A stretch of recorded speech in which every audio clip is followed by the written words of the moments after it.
Alright, I'm going to make a quick video on the moss ledges. Sorry if some of this doesn't come out as clear as it should. It's really the first time I've used this little tripod and this camera, or even really made a video like this, so I'll try my best to explain what I'm doing and try to capture it as good as I can as far as the quality of the video and what I'm actually doing. So let's get started. Basically, using a moss ledge from Han Aquatics. As you've all seen, I got tons of them in my aquariums. They grow up pretty nicely. And I'm also using, if you can see it, 4-pound test. Nothing too thick, nothing too tough. Something strong enough though that you're gonna be allowed to tie a knot without any problems or hassle.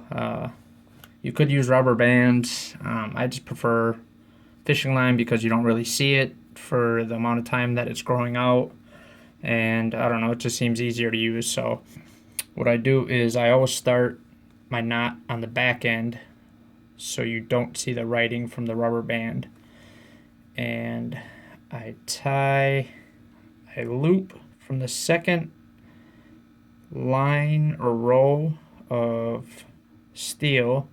If you could see there, I run the line through, I pull it through, and then I knot it off, leaving some extra. Again, this is going to be hard to see. Hopefully you guys can understand it. But I knot it off, leaving some extra thread or line to be the tie off when I'm done wrapping it. So let's see if I can do this again. Sorry.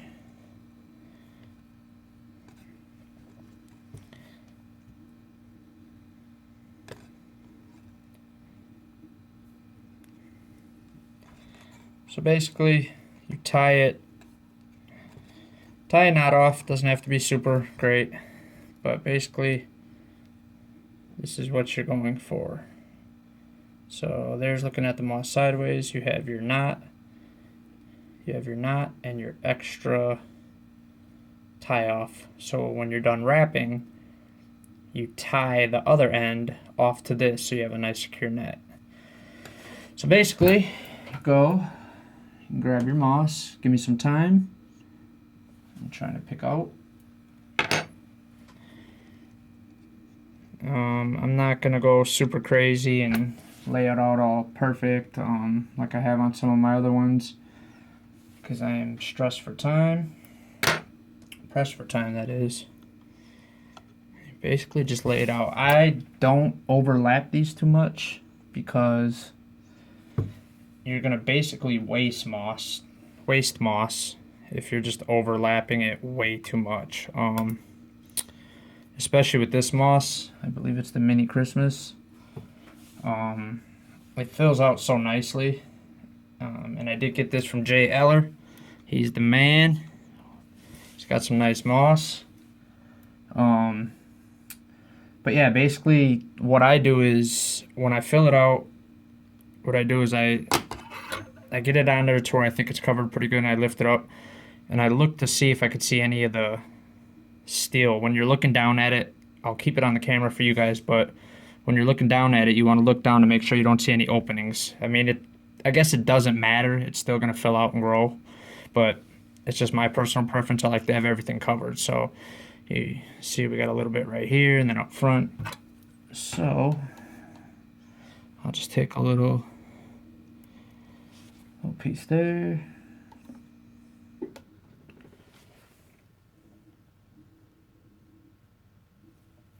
And a little bit up there. And voila. So this is the part that everybody's always asking how I do it. Again, try to bear with me. I'm going to try to do this so it's, you can see it on the camera. Let me see here. Let me try to adjust this. Let's see if this will give you guys a little help.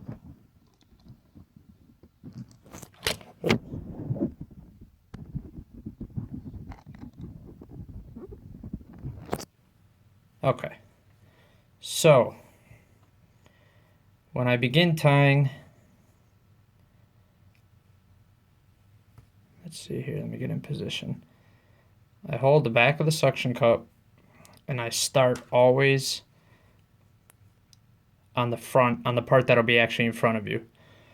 So I start here, I hold a little bit of the moss down, and I make the first pass closest to the back, and try to make sure that leftover string that you see here doesn't get caught under your, as you're lapping it over. So you can hold that back with your finger. That's the tricky part.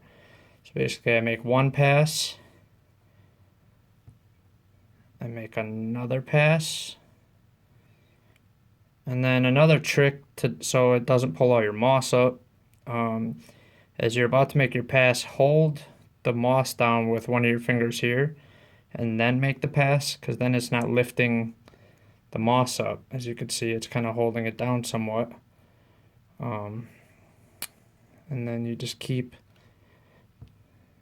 So again, sorry about the quality and what you guys are able to see as far as focus. Again, this is my first time making a video like this. So I just do about 4 or 5 passes. I think this is 5. And then this is the part where I guess it depends on how you like to do it. But so when I make my last pass, I hold it off right here. And what I'm going to do is I'm going to run the tip of the part of the fishing line through one of the holes in the front of it. And as I run that, I'm going to basically pull it through, and then before I pull it all the way through, I'm going to run it back through this hole, that little knot that you created. So that's basically going to pull tight, and then boom. So here's where the extra string comes into place. So after you made your little tie off there, you're going to want to grab your extra string and then the part you just made the other loop with. So you're tied off where you began and where you just tied a little loop through to give you some leverage. So when you're tying it off, your loops don't come loose. That's what this tie off up front is for on your last loop over. So basically you're just going to make a simple tie. Again, sorry, I'm trying to do this with so you guys can see it. Simple tie, and then one more tight knot, and then pull tight. And then voila, it's nice and tight. As you can see, the knot ends up at the back. No mess. You trim off any extra, and there you go, your moss ledge. Again, I'll try to make a better video for everyone to kind of see how I do it better. Maybe I'll do an angle where the camera's looking down. I just don't have that option right now. But yeah, that's it. I hope you enjoy. Any questions, let me know. I have no problem trying to give you guys help on anything I can. Again, a lot of people are going to say, why don't you just put rubber bands over it? It is quicker. You don't have to hassle with tying that. That's fine. Go ahead and do that. This is just the way I like to do it. I've actually had the rubber bands kind of rot out, almost bust and break up to where fishing line never breaks down. So whatever you choose to do, that's fine. This is just the way I do it. I've done it on over 100 of these, and they've all turned out great. So thanks for watching. Any questions, give me a holler.